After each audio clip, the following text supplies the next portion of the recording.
Greetings and salutations, my little goblin friends. I am here. Hi. Trying a little bit of a new setup because we're doing a little bit of a new thing. So, once upon a time, I was driving my little car and I saw this lovely little fence with lovely little flowers on it and was like, oh, because just the day before, and see, this is what I've been worried about. Just the day before, yesterday rather, a little kid had plucked one of these from one of the little garden areas around, and the mom was like, "Careful, don't pluck the flowers." And then this one just kind of ended up close to me, and as he went around like scattering them all over the place, and I was like, and so I brought it home because it had come into my possession, so naturally it was up to me to do something with it, and tried drying it, which apparently seems to have worked somewhat. Dried it on wax paper. And so I wanted to show you why. Then today I was passing by this group of pretty, pretty flowers. 1 second, I'm about to make noise. Pretty, pretty flowers.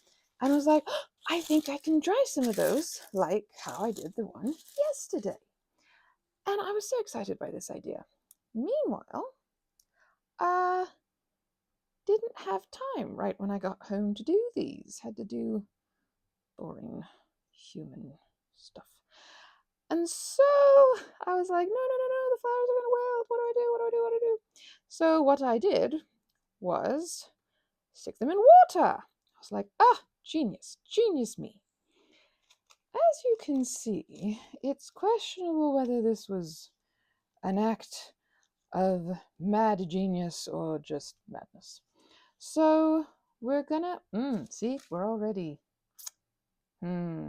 experiences are happening. We are gaining experience as I speak. Oh, and now it's sort of messing that up. See, I experiment in these ways so we can all learn together about how not to try and preserve flowers. In this manner, we can find better ways to do these things that we love. So yeah, I'm just sort of experimenting with a bunch of these to see if I'm able to dry any of them into usable little pretty flattened flowers for crafts. Oh, see, that one worked. Oh, kind of. If I, what if, ooh, I have this handy little vase. What if I just flatten them with the, oh, wait, no. I have an idea. Well, that's not, I'll just use it.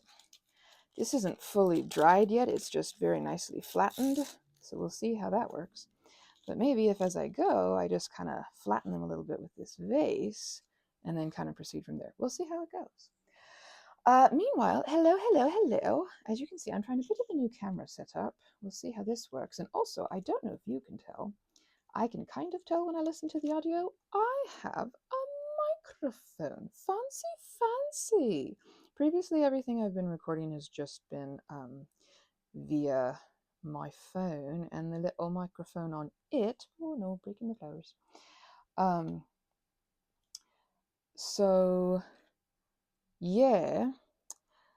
Meanwhile, I've been wondering if the audio's okay. And so just in case it's not, like I can hear it fine, but like I've turned the volume all the way up to be able to hear particularly clearly my recordings on these little rambles and the stories I've read. So I got, as I say, this little microphone, and I can tell the difference with it. And I think part of the difference is that I don't have to have the volume up all the way.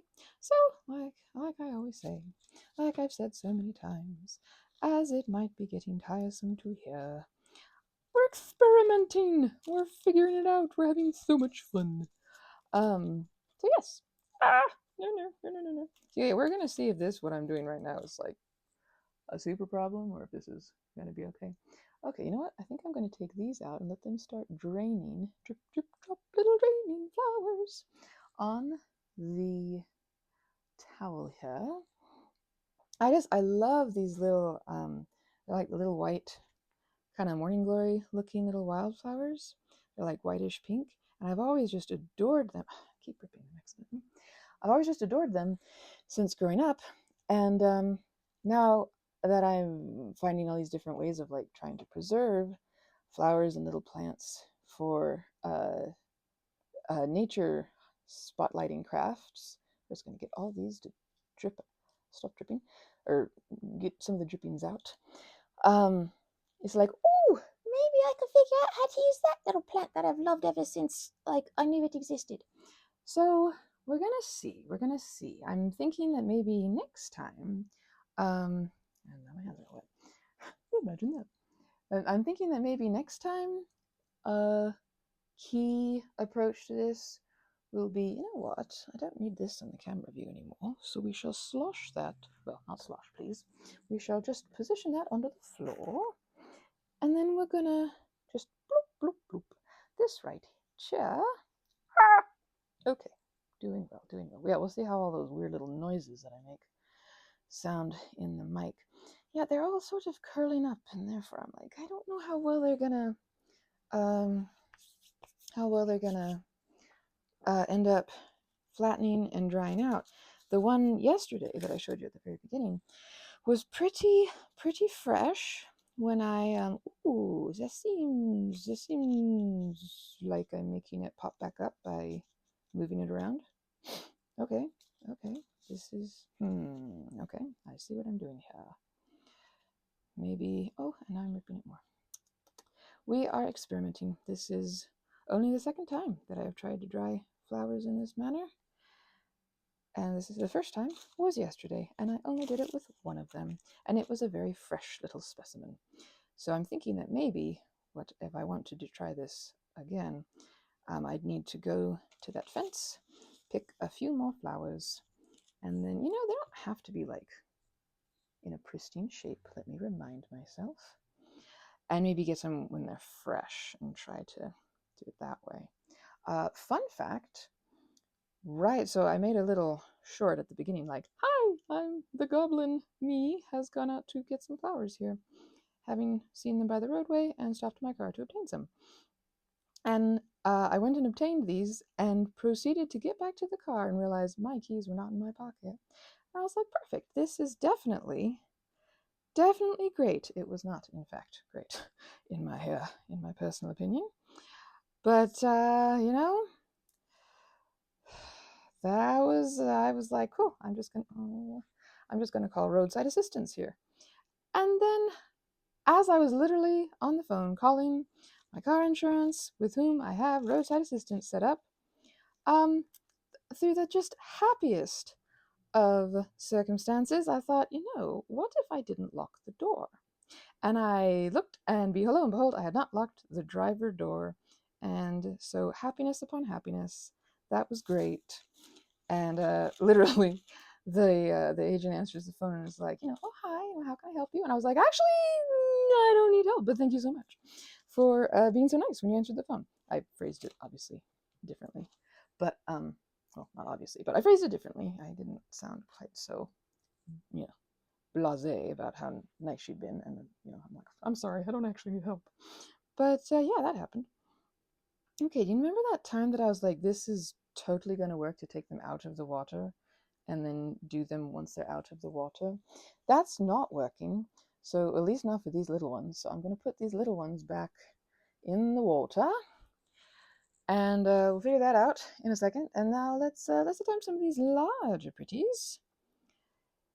See, they've already started curling up on themselves. I was really hoping that, like, yeah, you know, gang, I just legitimately not too sure what I'm doing here, just figuring it out as I go. That looks kind of nice. And it's also kind of wet. Ooh. We shall use a touch of Kleenex.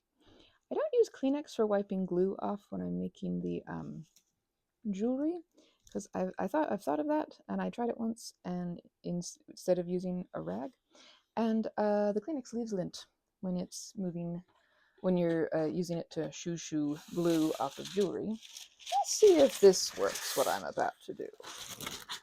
We'll see. We'll see. We may regret all these life choices. Who knows? Who knows, darlings? Who knows? So yeah.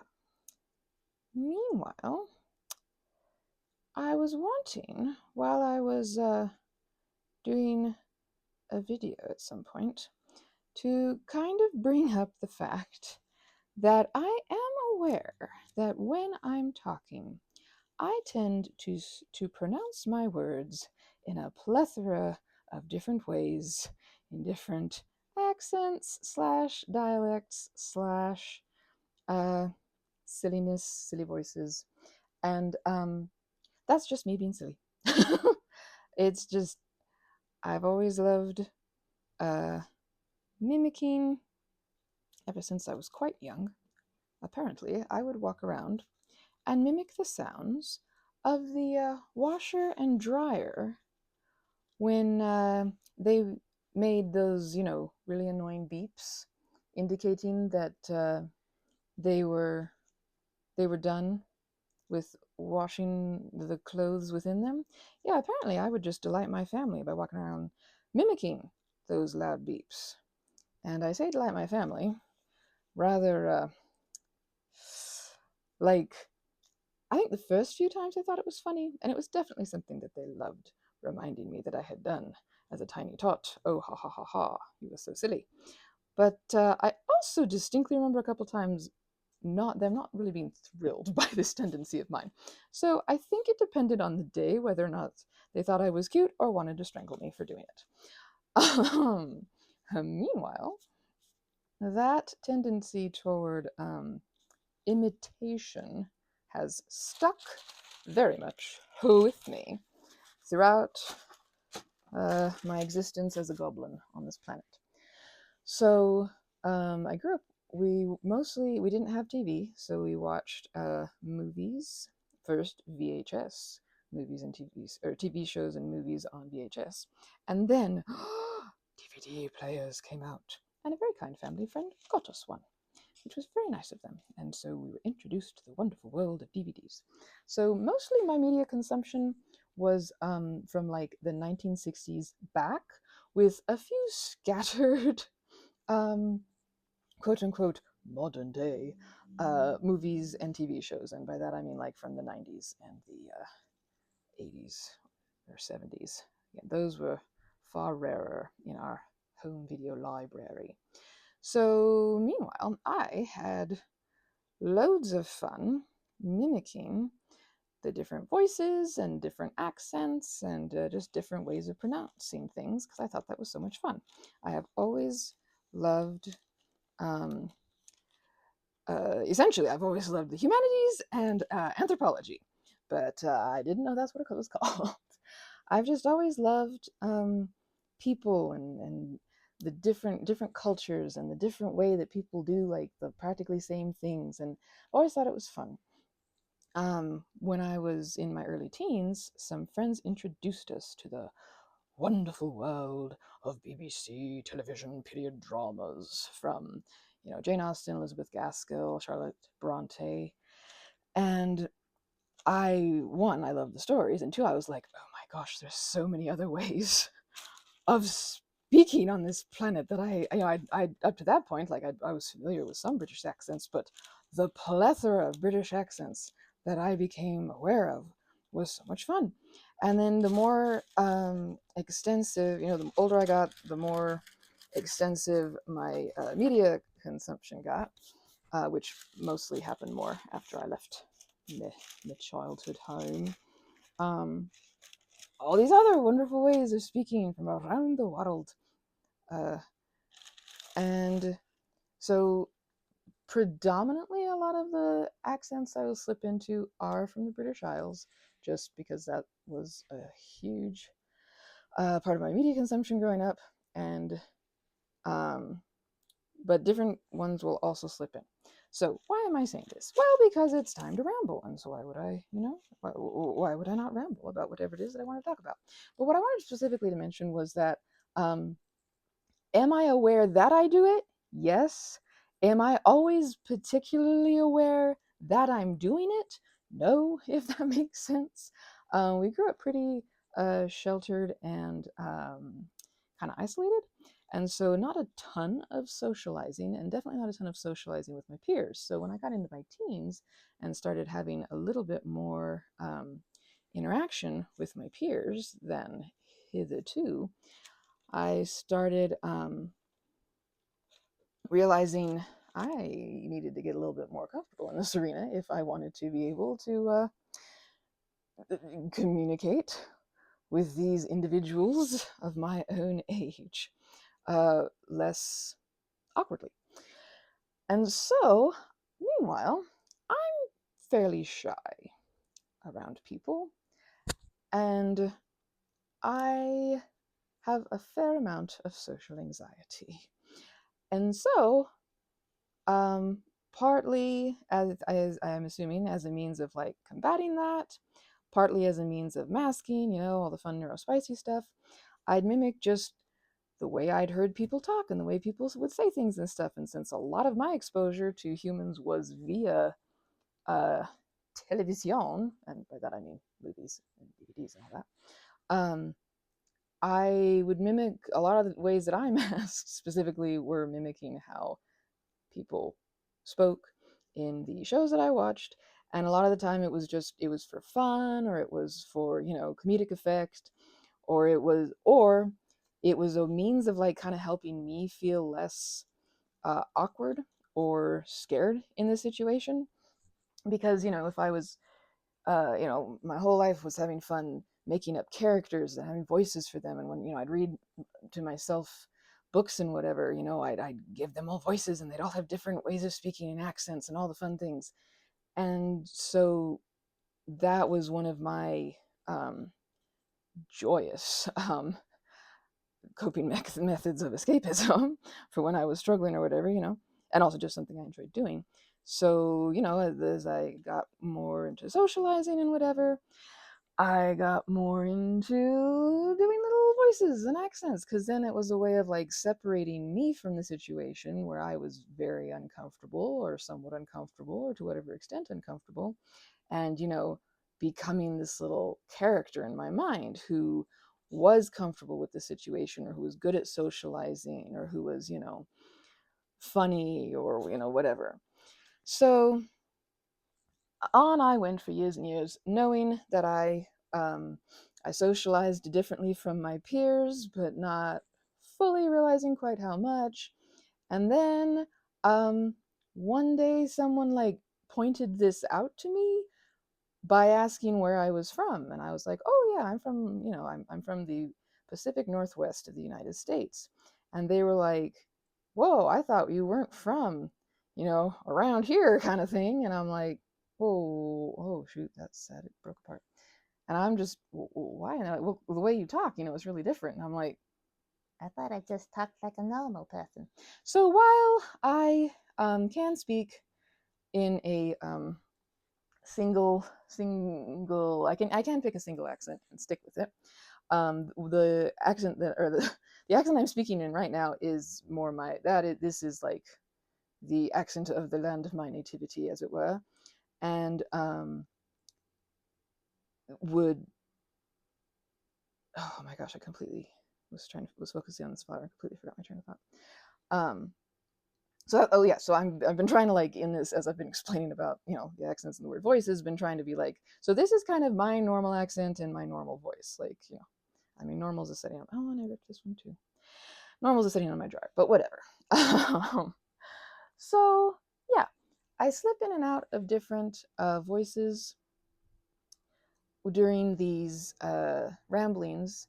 One, because it's fun, and I enjoy doing different voices and doing different accents, because it can lend distinction to a given sentence. It can be, it's just a fun thing that I enjoy doing. But also, some of the time I don't realize that I'm doing it until I'm in the middle, I'm saying something, and I'm like, oh, I'm doing a voice or whatever. Because it's also just, not only am I having fun here and speaking with a lot less of the filters that I do when I'm, like in person with people. Oh, well, that broke that. I'm also, a little nervous. Like, I'm here chatting with y'all, like, oh, what am I saying? And all that fun stuff. So some of it's me doing it on purpose. Some of it is me just doing it absentmindedly. And some of it's me like doing like, okay, let me rephrase this. Some of it's me doing it on like purpose for a comedic effect or pointing something out specifically. Sometimes I'm doing it, don't even like, I hear myself and then I'm like, oh, I'm doing an accent right now. Or and then sometimes I just do it because it sounds fun to me. Like, it's not necessarily for comedic effect, or it's not necessarily for whatever. It just, in that moment, as I'm talking, I have the idea of, oh, it would be fun to say this in that accent, and so I proceed. If at any point I speak in a way or use an accent or a dialect or whatever that is not sensitive, please let me know. I never intend it in any way as anything that's disrespectful. It is something that I find fun connecting. It's connected for me with how much I enjoy the incredible variety of cultures and traditions and everything on this planet. I just think it's so fun how we as humans have figured out so many different ways of doing, in many ways, some of the exact same things, such as speaking. So, anywho, all that to say, if at any point any of you are ever watching this and you're like, oh my gosh, wings to fly, no, please let me know, and I will endeavor very much to remember to be more careful in whatever arena I might have misstepped as far as different accents or whatever go. It is legit just me being a silly little goblin and having fun. So and also, if there's ever anybody who's like, hey, you should try this kind of accent, I love attempting to mimic, and I love doing accents and having fun with different ways of expressing yourself and bringing out different words. And so, yes, fun. Please comment with any suggestions, any thoughts, anything. Memes are fun too. And don't worry if you don't want to comment. If you'd like to, please like and subscribe. If you don't want to, please don't like and subscribe, because I don't want you to do something you don't want to do. So, hope you're having a good day. Hope that you take care of yourself. Let us continue to remember to practice giving ourselves grace. I have done so with these flowers, which came out so much differently than this one that I did yesterday, but that doesn't mean that the ones underneath this sheet are done terribly. It just means they came out different. And so I'm just going to give myself grace about that, and then maybe sometime later this week, go by that fence and get some freshly picked to come right home and flatten them more like this one. Meanwhile, I'm going to go, oh no, I have them right here. I have books with which to flatten the little pretties. I have The Foundations of Chinese Medicine, Jane Austen, Little Women, and Chinese Acupuncture and Moxibustion. Fun fact, was an acupuncture intern for a couple of years of my life. Very, very cool realm of study and treatment. And then, I like old books. So, believe in yourselves, please. And if you can't if you don't feel comfortable believing in yourself, or having a little bit of trouble with that this week, then believe in the me that believes in you. Bye, little goblin friends. Loves. Because of my different way of having the camera, I've got to like stand up now. Bye.